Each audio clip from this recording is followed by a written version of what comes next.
I think COVID is such a, like the dichotomy, I don't know if that's the right word for it, but that moment in time, I think forced people to be alone with themselves and stop running away from things and kind of just simmer in whatever their thoughts were. And yeah, I think that was, a necessary thing for some people, especially for me. Like I was just kind of going with the flow on autopilot a little bit, doing what I thought everyone wanted me to do.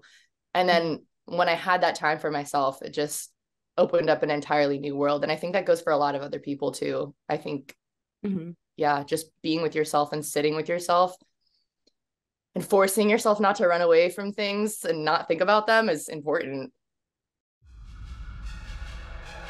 FBI.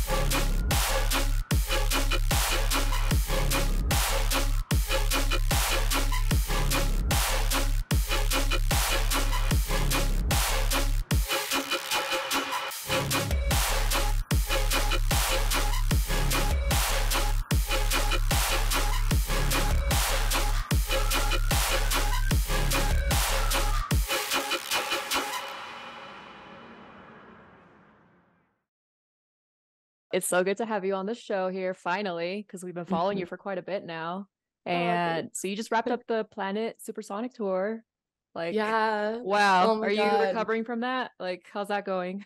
Honestly, it's really weird because I'm so sad it's over. Like you get used to this rhythm of just show, show, show, and that you're traveling to the next city and doing all this stuff. And now that it's over, I'm just like, I don't even know what to do with myself. Like I'm making a lot of music and I'm obviously still like working on new sets for shows. Like I'm working on my hijink set right now and stuff like that. But yeah, it was amazing. It was like the best time of my life. I learned a lot of stuff, met a lot of cool people.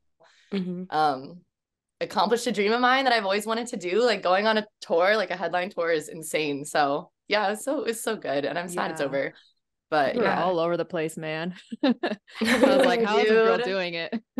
Dude, one time I had to take like 4 layovers to get from Canada to Vegas. Come on. I was dying. It was like layovers give me such bad anxiety because it's like if one of them's delayed, then I feel like the rest of them get impacted. And if you have a timeline for a show, you're probably like so anxious.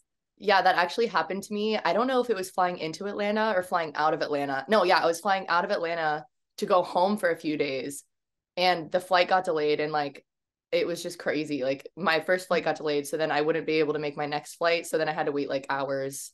And so did Brian. He had to wait like 5 hours in the airport. I ended up getting dropped off in like Baltimore at BWI, which is like 2 hours away from where I live. So my friends came pick me up, like love them. But yeah, layovers are crazy. Yeah. And you sold out a bunch of stops on the tour, so congrats on that. Thank you. Yeah. Oh my God. I think it was like over half the stops on the tour were completely sold out. And then the other half was like 90%. So it went really well, better than I expected. I honestly didn't know what to expect, but that's good. That's incredible. Yeah. And you were confident. In Denver. Denver too, right? Yes. I love Denver so much. The bass capital. Yes, ma'am. That's right, people. You heard it here first.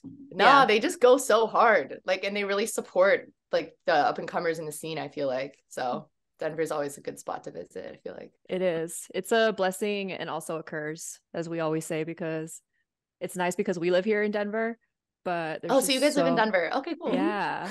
So we're always like fighting with the Montreal people and like the Budapest people. Like we are the real bass capital. Dude, I did hear that Montreal's really crazy too, though. Like I've been hearing some stuff. Have you played there? Competition. I haven't, but I want to. Okay. People are always like, come to Montreal, come to. I'm like, oh, what? But now I'm like, oh, it's actually a thing. Like, okay. Well, once you play there, we're gonna have to hear from you on like what your thoughts are on that whole debate. I think every city I loved every city I went to, but I think they all kind of have their own thing that I like about them. But yeah, I don't know, but I'll let you guys know how it goes when I do get over there eventually. Keep us posted. Wait, so how many stops in total were on the tour, if you know? Okay, so on the flyer, if I'm thinking about the flyer, it was like 28, I think. I'm not really sure. But I ended up going to, I think, like 35 cities because more stops got added and like just more regular shows that weren't part of the tour that I was doing. So it was, that's a good amount. Yeah. And when you jumped on, you mentioned like now that the tour's over, you're like, I don't know what to do with myself. I've heard a lot of artists recently. I think it was Osteria on Twitter. She was talking about how like you can go from touring every weekend and constantly being on the road, and then you get home and it's kind of like you have to kind of like fight depression. So Yeah. I'm just wondering, like, how did you prioritize your mental health on the road? Honestly, I I think of this tour that just happened as a learning experience and learning what to do and what not to do. So I don't think there was anything that I consciously did to preserve my mental health or my physical health. Like it was kind of me just like, if I was sad, I would reach out to friends. I would like talk to my family. I think that's like the biggest thing is just having people that are there for you, even if they're across the globe to, help you out with stuff. And what you're going through mentally. And then on the physical side, I just kind of tried to sleep whenever I could, and I would just be eating. Like I try to eat healthy on the healthier side, but sometimes you can't. It's like 3 a.m. and you want McDonald's or something, and it just happens that way. But there's not always a salad available at 3 a.m. No. And do you even want a salad at 3 a.m.? Like that's so unfulfilling. No way. No. You're like off a few White Claws and you're like, right? I really want a salad. Yeah. Literally. I just want my In-N-Out. That's like my go-to all the time. But they close at 1:30, so it's like kind of lame. That is true. I love In-N-Out so much. I remember people were like, yeah, it's overrated. All the people, well, because I live in LA now, but the natives would say that, but that's just because they're so used to it. But when I got to LA, I was like, this shit slaps. Like, what do you mean? Like, it rocks. No, so yeah, same here. Love me some animal fries and absolutely. Yeah. So what are you up to now? Are you just relaxing for the holidays and just gearing up for the next year? Like what's up next on your radar? It's so funny because I really thought I was going to come home and relax, but it's like not like that at all. I'm still just working every single day. My parents because I'm in my like childhood bedroom now. Like I'm at home with my family just for the holidays and stuff. But they're like, you never come out of your room. You've been in there for 14 hours every single day. Like, hello, I thought we were going to hang out. I'm like, no, unfortunately, like, because I'm preparing for next year. There's a lot of stuff, a lot of shows that are unannounced that I'm really excited for. And I'm working on an EP that I'm trying to make songs for right now. And I just, also I mentioned like hijinks and all this other stuff. It just, the work never like ends. It's just go, go, go all the time.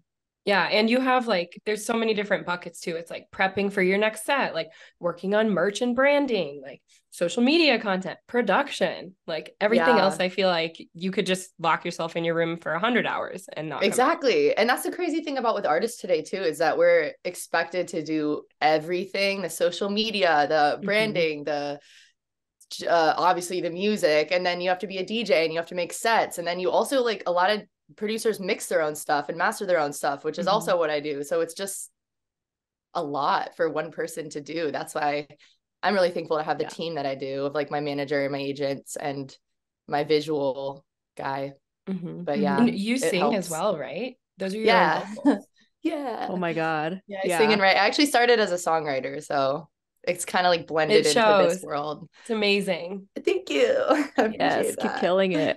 So how did you like what's the meaning behind ALLEYCVT? How did that name came to be? You started off as a songwriter, you said. So like I'm curious to hear how that all evolved. So the songwriter part of it actually are you talking about just like the name ALLEYCVT? Just in general, like what got you interested into like going into EDM and like how the name ALLEYCVT came to be, Oh my God. I'm gonna try and give like the shorter version because otherwise I'd just be like having you guys on here forever. But I would say, so I started as a songwriter. I was actually doing like pop music, but it wasn't really pop. It was kind of too weird for pop. And I got a few really dope placements with bigger artists, which I'm like happy about, but it was just not really, I think I just was meant to be an artist. And, over the pandemic, when sessions stopped happening, I wasn't having sessions, obviously. So I couldn't write for other people. So I was like, you know what? I'm just gonna write for myself because I really don't have anything to do. LA was like the epicenter of the entire pandemic. No one was doing anything. So that's when I started kind of dabbling in EDM. And I thought, you know, I always loved EDM, but I never wanted to try it because I was scared, because it sounds complicated to make. And, you know, it's a whole different ballpark for real. But yeah, that's kind of like when everything started. And there's so much more to the story, but it's just, I don't even know like how to condense it all. But the name Alycat is it's such a funny story, because it's also one of those things that's just a bunch of different things together. It actually started off of nicknames. So I think it was me and my really, really close girlfriends. I don't remember where we were. I think it was a festival, could have been a party in high school. Like we were just, all I know is we were on a wave. There was just this moment, I guess, where one of them just goes like, yo, like you look like an alpaca right now. And I was like, what? And like it just started becoming this inside joke, and they would just like call me alpaca. And I still like don't really, it made sense at the time. But I guess when I was starting to, you know, make electronic music, I was like, oh shit, like I need a name. Like I need a name. Like what is it gonna be? And I was kind of simmering on stuff, and I was like, what if it's like DJ Alpaca? And I was like, that's so stupid. And it just kind of like snowballed into this like DJ like I was just kind of going off of that and riffing off of that and trying to figure out something. A lot of terrible, horrible, awful names later, I came up with Alycat because my friends in college gave me the nickname Cat. So it just kind of meshed together. And I was like, wait, that's actually kind of cool. Like, makes sense. Yeah. I like it. But yeah, it definitely doesn't have any sort of deep meaning or anything. It's just kind of like my friends. It's funny how that happens, because there's a similar story with like DUBSTEP FBI, right, Chrissy? Because you're the one that came up with the name. I love it. Yeah. I mean, it's just kind of like it's born out of a fun nickname kind of deal, and then you're like, hey, this might actually stick. But even more so, like even deeper, you mentioned that COVID kind of like spurred your production wave. I mean, I feel like a lot of good things came out of COVID. Obviously, you know, it was tragic what happened, but from like a young entrepreneur standpoint, I feel like a lot of our businesses were born during COVID, because that's when we 100%. Yeah, I think COVID is such a like the dichotomy. I don't know if that's the right word for it, but that moment in time, I think, forced people to be alone with themselves and stop running away from things and kind of just simmer in whatever their thoughts were. And I think that was, you know, a necessary thing for some people, especially for me. Like I was just kind of going with the flow on autopilot a little bit, doing what I thought everyone wanted me to do. And then when I had that time for myself, it just opened up an entirely new world. And I think that goes for a lot of other people too. I think, just being with yourself and sitting with yourself and forcing yourself not to run away from things and not think about them is important. Yeah. And figuring out how to use the internet and your tools, like your computers, to your advantage too. Because like you said before, we were kind of on autopilot, like we were just always doing what we had always been. But then COVID kind of like shocked us back to life. And it was like, okay, like you can do other things besides like going to work every day and getting in the routine. Like you have the power at your fingertips. You don't need to be able to leave your house to do all these things. Absolutely. Yeah. 100%. I honestly don't know if I like I said, I always wanted to make electronic music, but I was scared. So like, I honestly wonder how long it would have taken me to start putting out and making electronic music if COVID didn't happen. Because I was already writing songs for people. I just thought that was what it was going to be. Yeah. So that's crazy. Also that you said you were scared, because I was scared to start DUBSTEP FBI at first too, because I was worried what people would think about me, like a girl being like in the dubstep rhythm space, like, oh, what's she doing? Like, why is she doing that? But then Yessie came in and she encouraged me to do it. And she's like, no, we're doing this together. Let's run with it. It is a good idea. So sometimes not only like the time, you know, you need to produce those ideas, but you need like the support system, which is what you were mentioning earlier too. Exactly. I really don't think anybody can do anything unorthodox without having friends that are supporting you, like genuinely supporting you, you know? And I think there's also a difference, like between, you can tell like when friends are like, oh yeah, it's good, like, or if they're like, no, you need to do this, like we're to like do this, like you have to or else I'm gonna die, like, you know, those are my friends. They're like, you better, like they would bully me, bro. But I really think that's you cool, need friends like that. It's so necessary.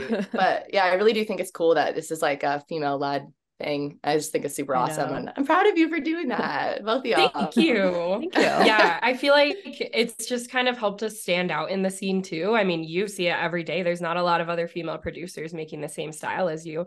And so like being female at first, it's really fucking hard. And like you have to have a lot of courage to do it. But then it helps you stand out too, which is a huge blessing. Mm-hmm. I do think there's pros and cons to it for sure. I think that, yeah, when you are a woman DJ or a woman, any type of entrepreneur, it's like, oh my God, she's a girl. I can't believe she's doing it. Like, you know Yeah. what I mean? But I know. so like that's it, but it's true though. It kind of sucks, but it also is a good thing. Yeah, I would agree. It feels really empowering, to be honest. Yeah. And like you're also showing other girls that they can do it too. Exactly. Important. Yeah. Exactly. Yeah. I work at an engineering and science university, and we're actively trying to recruit more women. But what helps the most is high school women seeing other women successful in the science and engineering fields. So you got to have those leaders to pave the way. Absolutely. I totally agree. Yeah. That was kind of like who I would say Alice in Wonderland was like that for me. I was like, oh my God, like she's such a badass. Like, damn, I want to do this. Like, yeah. And now with a baby too, like props. So crazy. I just saw like she literally performing while she's pregnant. She's like, yeah, just going in, and then she has a baby and she's like right back on it. Like just also being a great mom. I don't know, man. That's crazy to me. Yeah. Shout out so Allison. badass. Props to her. Yeah. So when you in the COVID time though, like were you watching videos or were you like taking lessons from people? Like how did you craft your producing skills and all of that? Like how were you learning? YouTube University. Yes, ma'am. That's my favorite. YouTube University 100%. But also I was just like messing around. I downloaded a bunch of presets from Splice because like I just didn't know how to make electronic music, and I didn't have that music library either. Like I just didn't have those big snares and like the big kick samples because I was producing like hip hop and shit. So I just didn't know what to do. So I was just messing around making the worst beats anyone has ever heard on the planet and just looking at a lot of videos on YouTube. Yeah. You can literally learn anything if you set your mind to it. Absolutely. I tell people that all the time. You can learn whatever. That's why I say YouTube University, because it's basically like you can learn anything on YouTube if you want to. Yeah. Anything. Literally anything. Yeah. That's so cool though. Thanks. Yeah. It was a lot of me just being a hermit. Yeah. Doing nothing except for that for like 2 years straight. 3 years. I mean, it's like the 10,000 hour rule, right? They always say you can become an expert in something after 10,000 hours of doing it. So yeah, I definitely haven't been counting my hours, but I think I might be on like hour 5,000. But I don't know, maybe longer. I really don't know. Probably. Oh yeah, true. I mean, honestly, I might be discrediting myself a lot. Actually, I just have no concept of time. Like I don't know. I can't. But yeah, hopefully it's longer than that. I think so. But I just know I have so much more to learn. Like I have so much more I need to learn. Yeah. I just really want to get better at production in general. Well, that's good because that means that you're coachable. Like Yessie and I, we manage artists on the side, and we always say you have to be coachable to be successful. Like don't ever think that you already know everything or that there's not room to grow and learn new skills. Yeah, it's actually what is it called? Like the Dunning-Kruger effect, like the person who thinks they know the most usually knows the least. Exactly. Or something like that. Ironic. But it's true. Like I am under the impression that I genuinely don't know what's going on at all. I have no idea what's happening. I'm just like, holy shit, what is going on? I'm just trying my best. But yeah, I definitely like know that. I mean, yeah, I have my own thoughts and opinions about that part, about how I feel like I kind of just got thrown into this, and I'm like playing catch up on the production side with so many people that I look up to, and I'm like, oh my God, like so I'll just spend days and days like sound designing and like trying to get better. Well, it's also easy to get imposter syndrome too, because like you rose to this so quickly, and I feel like sometimes it feels like 2020 was just yesterday and you're like, how did I get here? I'm around all of these people who used to be my idols. I don't belong here. But in actuality, you really do. And I can say firsthand by listening to your music, it's fucking amazing. So keep going. I really appreciate that a lot. Thanks. I needed that. I've been having a rough week, low key. No, you got this, girl. You're crushing it. Thank you. And you met Avril Lavigne. Like, what the hell? Oh my God, yeah, Wait, that's my girl. No, how she's did not that my girl. happen? Okay, like I need to hear this. It actually happened because of my like songwriter self. And I was at this, I think it was the 4th of July or something. And she was just at like this party that I was at, like a friend's party. And I saw her, and like, but Brian was with me actually at the time, and like he saw her too. And I think like he kind of knows a few, like someone from her team, just because Brian has his own like backstory of what he's done in his life. But yeah, I guess he was just like, yeah, like that's Avril Lavigne. Like, I think she left though. Like, I just saw her. Like, where were you? And he knows that I'm her biggest fan in the universe. So I was like, what? What do you mean you just met Avril Lavigne and she's got, like, she left? What do you mean? He was like, come here. Like, I'll try to like introduce you guys. Even though he doesn't know Avril Lavigne at all either. He was just like, you know what? This is my, like, we're gonna have to make this happen. Yeah. We're on a mission. So yeah. So then I guess like she was like nursing a bottle of Clico. Like, she was just like having a good time. And I was like, hey, like, I love you. I was just saying like, yo, you're like the biggest. I was trying to keep my cool so hard, but I was like, yeah, you are the biggest inspiration I've ever had. Like, I wanted to be you when I was 13. I still do. Like, I'm like, you are such an inspiration for young women and just pretty much everybody. Like, and I just love you. You're awesome. And she was like, oh, thanks. Like, that's so nice. Like, and then I cried. I was holding back tears for 30 minutes afterwards. Yeah, I bet. I mean, after that interaction, like, when I meet people who are famous, I get all tense and like, yeah, you have to act cool. But then afterwards, you're like, holy crap, I just met this person. Yeah. And but the thing is, for me, like, I don't know, she's just not even a celeb. Like, she's just different when it comes to that, because I feel like meet celebrities and be like, oh yeah, what's up? But Avril Lavigne is like my like number one person that I could never thought I would meet, but I've just always been like such a huge fan. Like, she's like that person. I'm a stan. Yeah, clearly it was meant to be if y'all were just at a random party together. Yeah.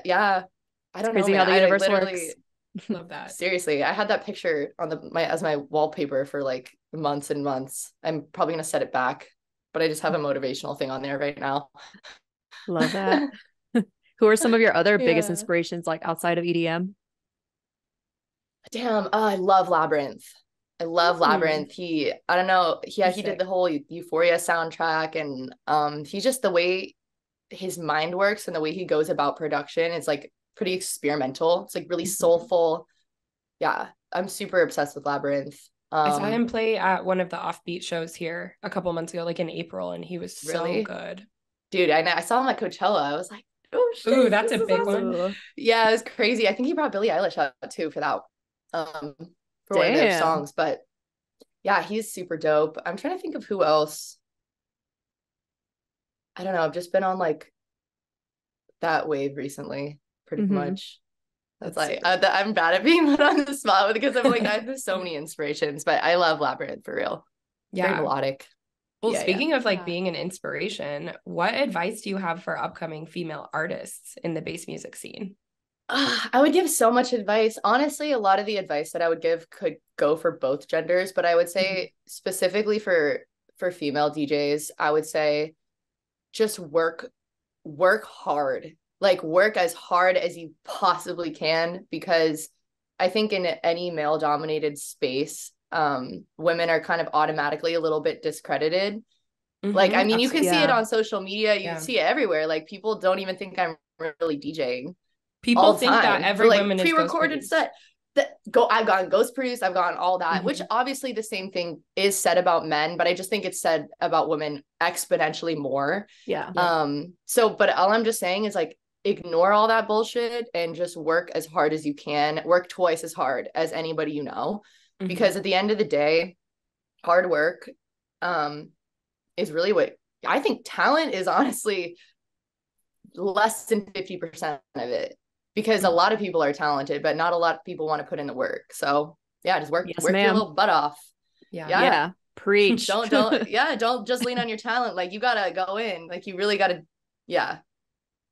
Like the content nights, that you put out, like literally the TikTok content that you put out, like you can tell that a lot of work goes into like the little transitions and like the videos and like screen recordings, like everything. Like editing a TikTok takes me like 3 hours. Yeah. It's and a I'm lot. like, I've been slacking so bad on the TikTok right now. I need to get back on it, but it's just like things have just been going by so fast. But yeah, that's another thing too. Use social media. Like take advantage of your personality. Like let the people know who you are. Like don't be shy. Like, you know. You really can't be shy in this industry. You can't, which is actually so crazy because I saw a video of someone on TikTok saying, like, could you imagine if all of like the greats in the past, like the Beatles, had to post TikToks? Like, I just feel like I just think it's a good thing, and it's also kind of a sad thing what it's become. For me, it's not an issue because I'm just a very outgoing. I like to talk. Like, I'm just kind of annoying, but like, you know, so it's fine for me. But I'm also thinking about, you know, like, you think David Bowie would be like making TikToks? Hey guys, I just made this song this summer. Like, you know, so it's kind of unfortunate. So I feel like a lot of the greats, a lot of people who are super good at making music, you know, context, like, you know, there are exceptions, but I think a lot of them are just weird and shy sometimes. And it, you know, that's what makes them make such great music. So I do wonder how that impact of TikTok is gonna affect music in general. But for me, I'm okay with it because it's working out. But you know what I mean? I do think about that. Totally. Yeah. I never thought of it that way, to be honest. But now I'm like, huh.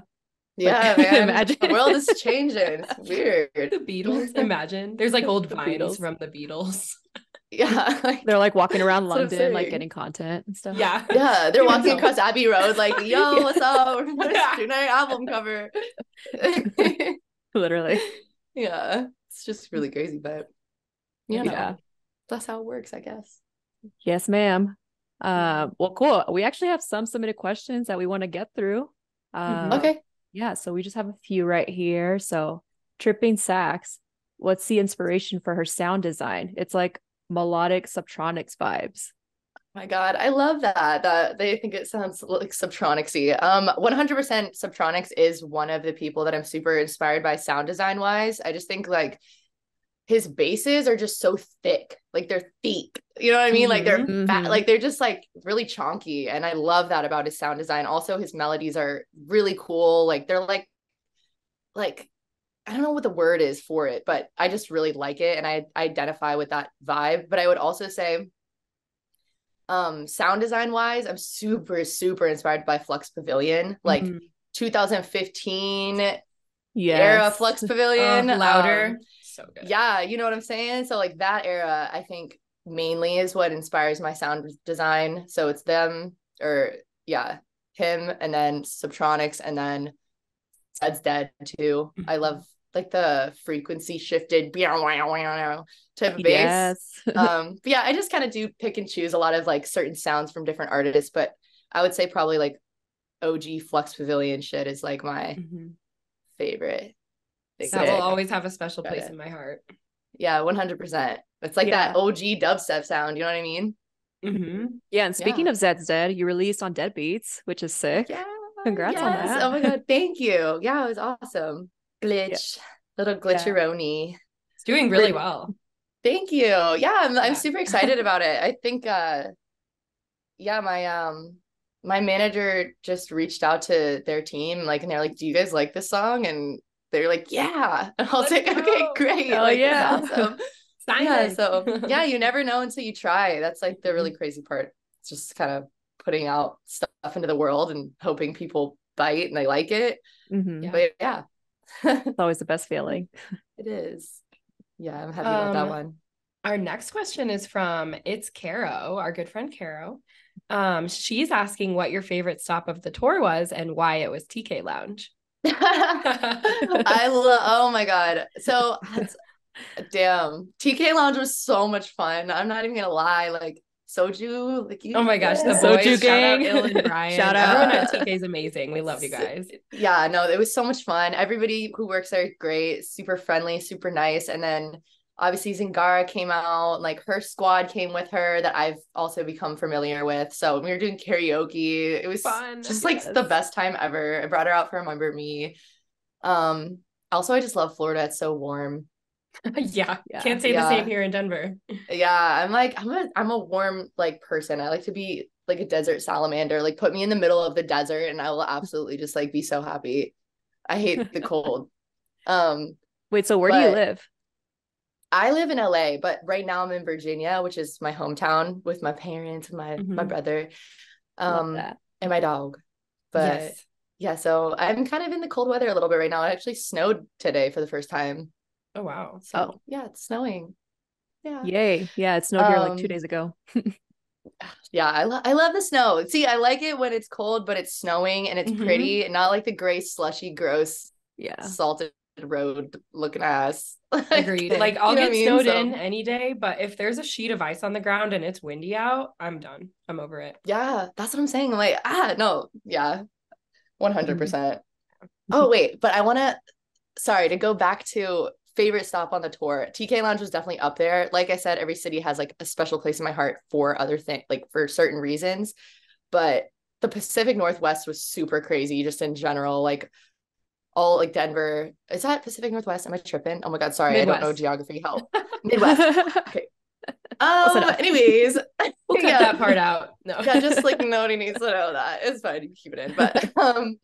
But yeah, Seattle and Denver were also super awesome. Fort Collins was insanity. Yo, go Rams. Insanity, we went to bro. CSU. That's our town. Really? Oh my God. Well, yeah, shit. You guys have a good little scene over there for sure. I wouldn't even call it a little scene. Like that was like, we sold out the Aggie Theater. So like, oh wow. Fucking damn, girl. Yeah, it was incredible. I've never seen that many. I was like, that's a fun I'm crowd. The headliner, or like what's going on here? You're like, is someone else playing after me? Yeah, I was genuinely so confused, and they were so rowdy. So Fort Collins sticks out a lot, and so does Portland. But all of them were really good. I don't really have complaints about any of them, but yeah. Sorry, I just had to add that. No, that's sick. Great insight. I love that you mentioned Fort Collins, because that has a special place in our heart. That's where Chrissy and I met, pretty much. Went to college there. Oh my God, really? Okay, sick. Go Rams. Have you guys always lived in Denver, or is it like you were in Fort Collins? It's like an hour away from Denver, right? Yeah. So Chrissy was born and raised in Denver. Got you. And I was born in San Diego. But then, yes, I ditched Cali girl the beach and the warm weather to go to the cold. But I mean, it's still beautiful though. DUBSTEP FBI wouldn't be here if I wouldn't have left. So we'll just leave it at that. We wouldn't be sitting here today. I'm definitely a Cali girl. I thought about moving back. It's just so expensive, man. Oh my gosh. Like, bro, that's why I might actually move. Yeah. I can't do it anymore, man. Like, it's so expensive. Thankfully, I have a steal, and I live with 2 roommates. I love them so much. And like, we have a patio. It's in like a good area, but it's also like in the valley, which is just like really, really hot all the time, which I love. But it's also just, I don't know, there are parts of the valley that are kind of sketch, and I'm just, you know how it is. I mean, you're from San Diego, you said? Yeah, San Diego. Yeah, so like I feel like you've probably been to the valley before, maybe. Yeah. So you get it. I tried avoiding, northern San Diego, LA. I tried avoiding it as much as I could, especially because of traffic. Exactly. So I mostly just stayed down south and just went down to Mexico too, even though people would say that's super sketchy. But like, as long as you know where you're going and you speak Spanish, then you're good. Yeah. I remember I went to where was it? I think it was El Paso, Texas, for Foam Wonderland. And I remember there, like, you could literally see Mexico from where you were. Like, you could see the border and like literally see in the entirety of Mexico. I was like, what the heck? That's cool. I like that vibe. Yeah. It's a very good vibe. Hell yeah. Yeah.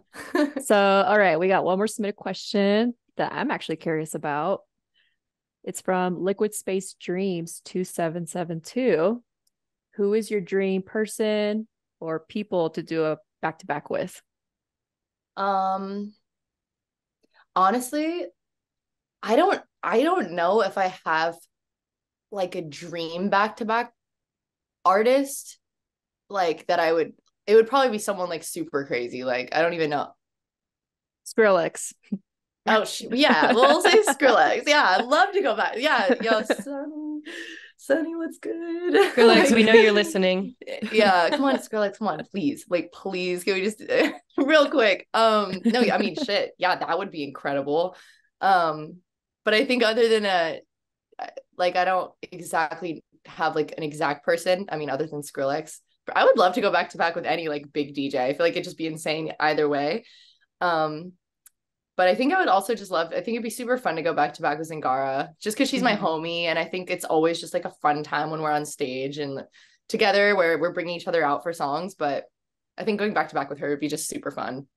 Hopefully in the near future. I think so. Probably it'll happen. Oh my gosh. The people want that. Yeah. They do. I'm surprised it hasn't happened. I know. We have to give the people what they want. Exactly. I could see you going back to back with like even Subtronics, to be honest. Or like I mean, the thing is, Dead.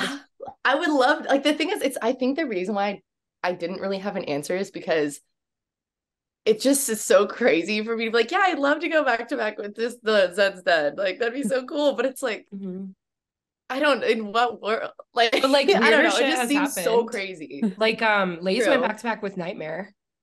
True. So it could happen. True. You know what? Zed's Dead. If you're listening right now, guys. Next year, we're gonna look back at this recording and be like, "See, manifesting it." Throwback Thursday, even though today's Monday, but yeah, would be crazy. Guess we'll see what the future holds. Yes, I can see it happening for sure. Hope so. Well, should we go into our lightning round here? Wait, what is lightning round? So lightning round is essentially, we have like 7 questions and we just like to throw them out there and then you just answer them like right away. It doesn't have to be long answers, but pretty quick round usually. They're fun. Okay. Yeah, all right, cool. Fun. So just don't think, just say. Yeah. I'm good at that. All right. I will start off. Mac or PC? Mac. Yes, 100%. Ma'am. Correct answer. Yeah. I'm a PC girl, so. I mean, I definitely, I do have friends that are PC people, so I get it. Yeah, that can be annoying sometimes. All righty. Who are your producer best friends? Definitely Zingara. Osteria is really cool too. I love both of them so much. I've met Tate B a couple of times and he's just an absolute sweetheart. Also Levity, like those boys are super dope. Like I talk to John sometimes. He's like super, super nice. So I don't really have like, I'm still kind of getting into the scene. I'm getting friendly with some people. Some people I only talk to over the you said not to talk. I'm just be talking, bro. I talk so much. No, I love it. Yeah. Yeah, I would say like Zingara and Osteria are like my closest homies in the scene right now, for sure. The girls. Yeah. Oh yeah. The Gorleys. What is one country that you want to play in? I would love to play in Germany because my mom's side of the family is German, so it would be super cool. Berghain, you know? Yes. Oh my gosh, that's the one in Berlin, right? Yeah. Yeah. We need to do a techno trip to Berlin, Yessie. I know. It's long overdue. Yeah. That's what I'm saying. And I want to go to Boots' house really, really badly. Because last time, are you familiar with that venue? I don't think I am, which is crazy. Give me hit. So it's like they're primarily known to bring out like bass heavy dubstep artists. Like they'll bring out Sullivan King, Shaq, Keizo, lots of rhythm. Lots of rhythm, yeah. Cool. Even hardstyle, they'll bring out hardstyle acts. Cool. That's awesome. But it's it's in Cologne. Oh, sick. Okay, yeah. Because I don't know, like I know there's a Rampage and there's obviously Tomorrowland that has all types of stuff, but I think dubstep is super big in America, and I think it's more like techno and house music and drum and bass over there in Europe. So maybe I gotta bring some dubstep over there. I don't know. Right? We're hearing that Budapest, Hungary is apparently the bass capital of Europe. So interesting. Good to know. Yeah. We're gonna have to go check it out for ourselves. Oh shit, me too. Yeah, you can come. We'll let you ride on our private jet with us. Let's go. Adventure. Girls trip. Yeah. FBI jet. I love it. Next question here. What is the most embarrassing thing that's happened to you on stage? Okay, well, one time I said the wrong name of the city. And then another time my voice cracked really bad. That happens to everyone. Another time, damn, there's so many embarrassing things that have happened to me on stage. I just remember this one time I was playing in Vegas and like I randomly had to add, like, I didn't know that I had to do this, but I had to add like 15 more minutes to my set. And I found that out right before I got on stage, and like I had my tour set, and so I was like, all right, well, I guess I better add in songs on the fly right now. And I'm just not that good at that, to be honest. Like I can do it if I have to, but I really like being able to methodically plan and like make an experience for people. So I just remember I accidentally, I don't know what happened, but the song just completely stopped and I was like trying to figure it out, but it was like 10 to 15 seconds of me just being like, yo guys, I messed up but I'm trying to fix it right now. And I was like just frantically like just pulling back the jog wheel, like fuck. Literally worst moment ever. But we're like, how's everyone doing tonight? Yeah. I think it also was a mix between, because usually I can recover like that and be like, you know, people don't notice I meant to do it. But then there's some times where I think I just wasn't having the best day that day. And on top of it, and then I was stressed and I was just kind of like, guys, I'm fucking up. Like, give me a second. And then your heart starts beating really fast. Yeah, literally so terrible. But it's a learning experience for sure. You're not the only one who said the wrong city though. So that's more common than you'd think. Yeah. I think I was in other people yeah, it's hard though, because sometimes you just forget where you are because you're everywhere all the time. Yeah. 3 shows in a weekend. Yeah, that's what I'm saying. It's like, damn, I don't even know what's going on. I don't even know where I am. Like, help. I wouldn't even be able to keep track of like my flights, my itinerary. Like, wait, where's my flight for this? And where's my flight for that? Or like, what gate am I at? What city am I in? Yeah. I think that's what made tour for me a lot easier, because Brian was booking my flights and like taking care of that, because he just knows how absolutely ADHD I am. And I'd probably just get lost. I don't know what would happen. I just like, I'd be flailing around. So like, I thank God I had him to take care of like a lot of the logistics stuff, because he's like, just focus on being an artist. Like, I got this part. I'm like, thank you. Good manager. Very much appreciate that. Exactly. Like, he really he pulls his weight for sure. Like he does a really good job. Shout out Brian. Shout out Brian. All right, next one here. What is your pre-show routine? I don't know. I'm like laughing so hard because I like it's I don't have one. I literally just sit there and close my eyes and freak out for a little bit. Like I try to meditate. It doesn't really work because I don't know. It depends on the show, because sometimes I'm not nervous at all. And if there's like homies there, I'm just talking to them, having a good time. And then I'll go into this hibernation mode where I kind of just sit there for like 5 minutes and I try to calm myself down. And everyone kind of knows like, okay, don't talk to her. She's like going nonverbal. She's just going to do her thing, whatever she's doing right over there. Yeah, she's mute. Like because I just it's almost like my body is conserving energy, not on purpose. Like I just kind of go into like this shutdown mode for like 5 to 10 minutes before like a big show. But other than that, I kind of just hang out and try to have a good time and realize it's not that serious. True. But I have to remind myself, like, we're all in this EDM stuff because we love the music and we want to have fun. Exactly. Like you can't put too much pressure on yourself. Yeah. And then once you get up there, it's like, why was I freaking out? Exactly. I remember my friends would tell me this, my other DJ friends, and I would tell them like, oh my God, I'm playing my first show. I don't know what to expect. I'm so freaking out. And they're like, yeah, just once you get past that first transition or two, like you're fine. Yep. Every artist says that to us.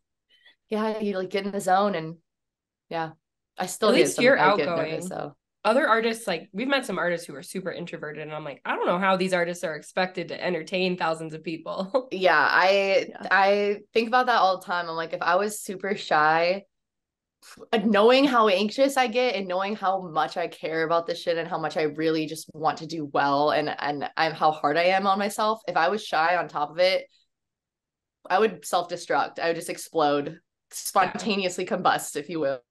I'd be so over with. Like, Same. Being outgoing definitely helps. Alrighty, last question for you. What artists do you think deserve more recognition? I mean, the thing is, I think Tate B 100% deserves more recognition. But the thing is, he's catchy. Like people are getting it. Like they're like, oh, okay. Like he's like slowly but surely. I know a lot of people in the scene just really respect what he's doing, but I just think for what he makes and how good he is, like he's a little bit slept on. You know what I'm saying?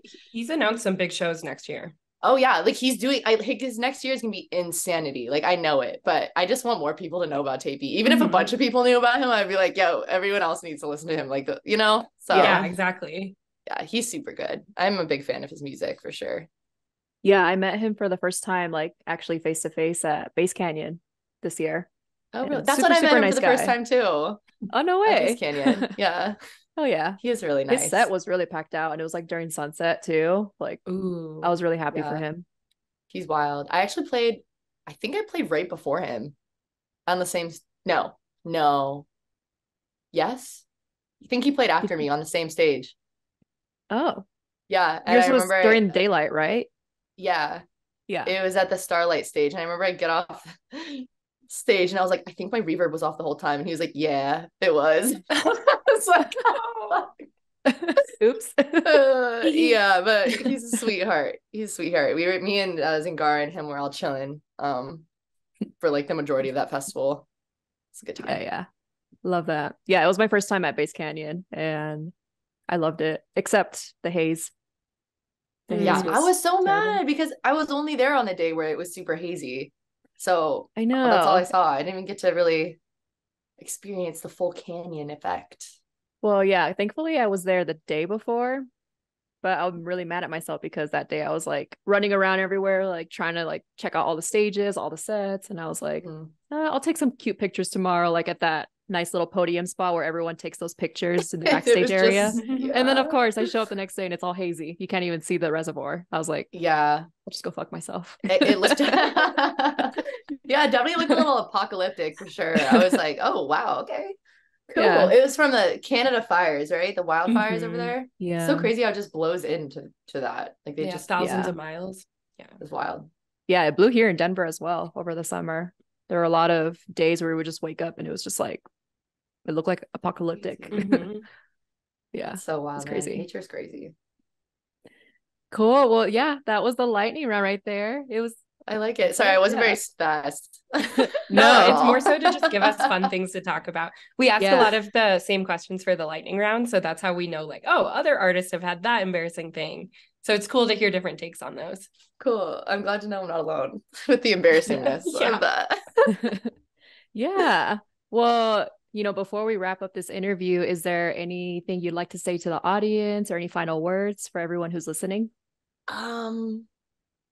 Honestly, guys, if you have something that you want to do in life, you have to just believe in yourself and know that not everybody is going to be as harsh on you as you are to yourself. So just go for it. Do what you want to do and work hard. Love that. That's really it. Just have fun with it. Yeah. Yeah, exactly. It's not that serious. It's not. You get one life, like, or whatever you believe, but make it count. That's all I'm saying. Exactly. Live your life to the fullest. Send it. Yep. Send it, squad. Just send it. Yeah. Final words. Send it.